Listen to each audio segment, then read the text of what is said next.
Pessoal, resolvi gravar esse vídeo com o intuito de mostrar a todos vocês as provas, as verdadeiras provas que mostram a minha inocência. E que você possa ver atentamente todas as provas que estão aqui, que mostram que eu fui condenado injustamente. Olha, ninguém sabe o que eu tenho passado, né? Nos últimos anos, você ter sido condenado injustamente, desde a primeira vez eu sempre tenho frisado que eu sou inocente e ninguém tem me dado ouvido. Você ter as provas, você querer falar e você não poder falar. Eu sempre fui instruído aos meus advogados a não falar nada. Ninguém sabe quantas vezes eu já chorei, quantas vezes a minha família já passou por dificuldades. Nós temos filhos, nossos filhos vão à escola, minha esposa anda como qualquer ser humano normal. E você ser acusado de algo tão grave, injustamente, ninguém sabe o que eu estou passando. Desde o começo eu gostaria de falar a verdade, gostaria de mostrar toda a verdade que prova a minha inocência e eu nunca pude. Então, a minha esperança é que aqui no Brasil eu possa ter o direito de me defender. Para você que é jornalista, que é um jornalista sério e que quer mostrar a verdade, não algo tendencioso, as verdades estão aqui para quem quiser ver, jornalista, advogado, não tem problema nenhum com isso, né? Igual aquele velho ditado, quem não deve não teme. Mas em determinado momento eu pensei que eu estivesse num filme, de você estar sendo condenado por algo que você não fez. Você tem as provas que mostram isso, você quer mostrar a sua verdade, você também não pode falar, porque estava em segredo de justiça, mas agora eu estou falando. Então a minha esperança é que a justiça seja feita e que todos possam ver a minha inocência. Olha, para todos aqueles que me acompanham desde criança, que se algum dia eu fui uma inspiração dentro do futebol para alguém, aí estão as provas que eu jamais cometi um crime. Sempre procurei dar um bom exemplo para vocês. Obviamente que já cometi os meus erros e hoje sou outra pessoa, mas jamais eu cometi um crime. Aqui estão as provas.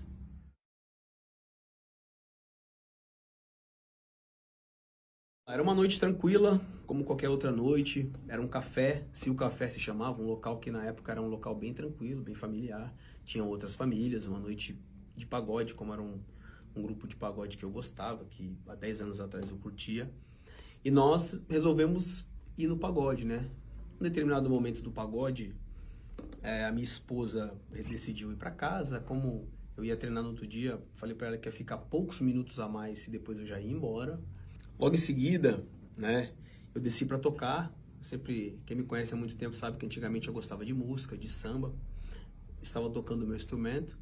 E uma mulher se aproximou, normalmente, tivemos troca de olhares, né? Automaticamente eu deixei o meu instrumento e nós começamos a conversar. Antes da mulher que se aproximou, e eu só vi saber isso depois, nos autos do processo, está aqui no processo, não é imagem minha, existiu uma troca de mensagem entre a mulher que nos acusa e um outro rapaz que estava combinando, né, de só se aproximar de mim assim que a minha esposa saísse do local. Então eu só vim saber depois, nos autos do processo, que já existia uma combinação para se aproximar de mim. Não foi eu que tomei a iniciativa de nada. Fomos para um lugar bem próximo dali, que é uma chapelaria. Na Europa tem muita chapelaria, devido ao frio, as pessoas costumam deixar os seus casacos ali, casaco, boné. Qualquer pessoa poderia entrar, sair, não tinha nenhuma porta. Eu não levei ninguém para nenhuma porta, não tranquei ninguém numa porta. Não foi eu que tomei a iniciativa. E era um local que qualquer pessoa poderia ter visto se tivesse acontecido algo diferente, algo estranho. Não aconteceu nada de diferente. Ficamos cerca de poucos minutos, algo consensual. E logo após, eu fui embora para minha casa. Era um local que tinha muitos seguranças. Era um local que era aberto. Olha, gente, eu fui acusado de ter tido um encontro com uma mulher enquanto ela estava inconsciente, que não é verdade. Ela estava dançando, ela estava conversando normalmente com todas as pessoas, nós temos imagens e fotos.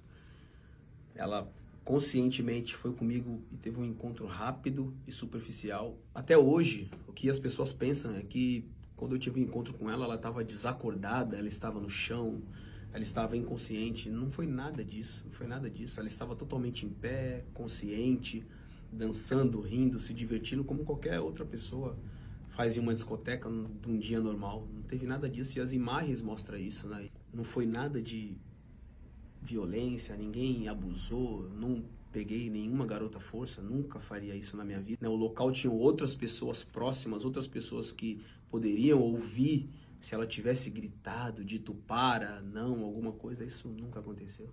Como pode uma garota estar totalmente inconsciente? Como pode uma garota estar totalmente embriagada, como ela diz estar, e minutos antes ela estava mandando mensagem dizendo que só se aproximaria quando a minha esposa não estivesse no local.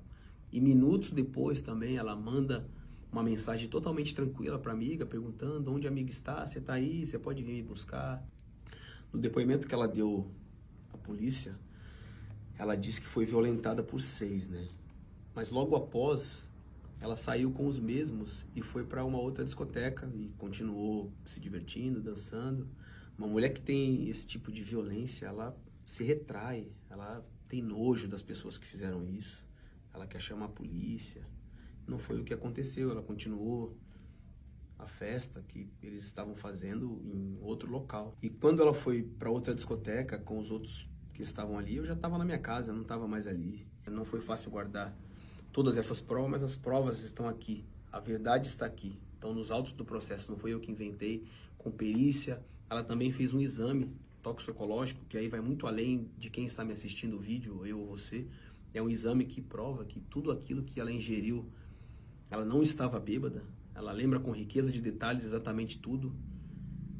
E eu não sei o porquê que a justiça italiana não aceitou as minhas provas. Tudo que foi falado, e depois do exame toxicológico que ela disse que bebeu, era impossível ela estar embriagada, era impossível ela estar totalmente inconsciente, ela sabia exatamente o que ela estava fazendo.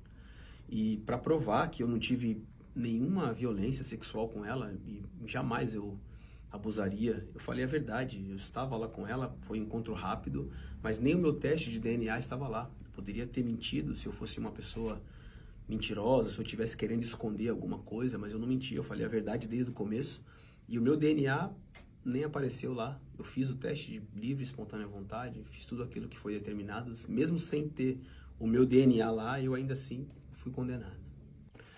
No depoimento que ela deu à polícia, ela lembra da cor da camisa, ela lembra quantas pessoas estavam com ela lembra da marca do carro, ela lembra que ela tinha que voltar para buscar uma bolsa.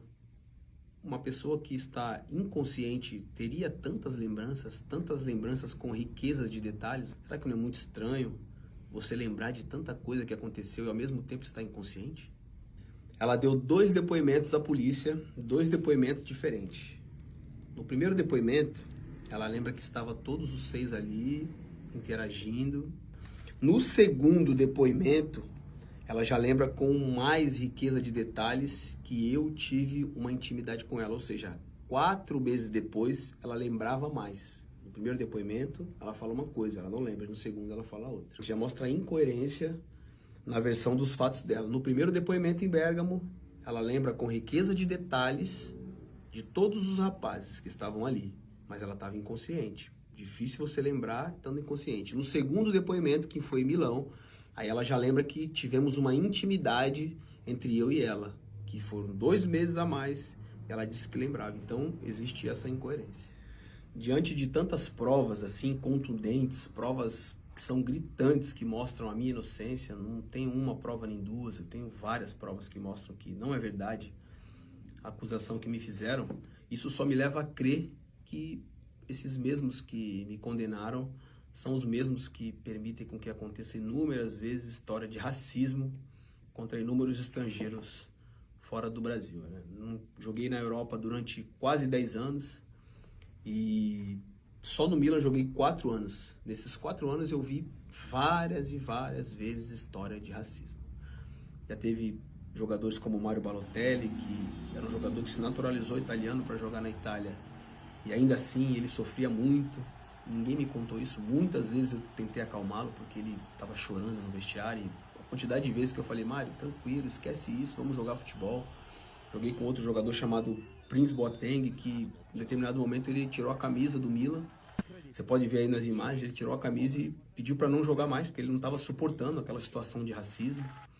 Então esses mesmos que não fazem nada, que não tomam nenhuma providência sobre racismo, são os mesmos que me julgaram, que não dão nenhuma voz para um negro que está tentando se defender, que tem provas aqui, provas cabíveis, que está tentando provar sua inocência, mas que eles não dão voz. Eu tenho absoluta certeza que se fosse com um europeu, que se fosse com um branco, com certeza o meu julgamento teria sido totalmente diferente.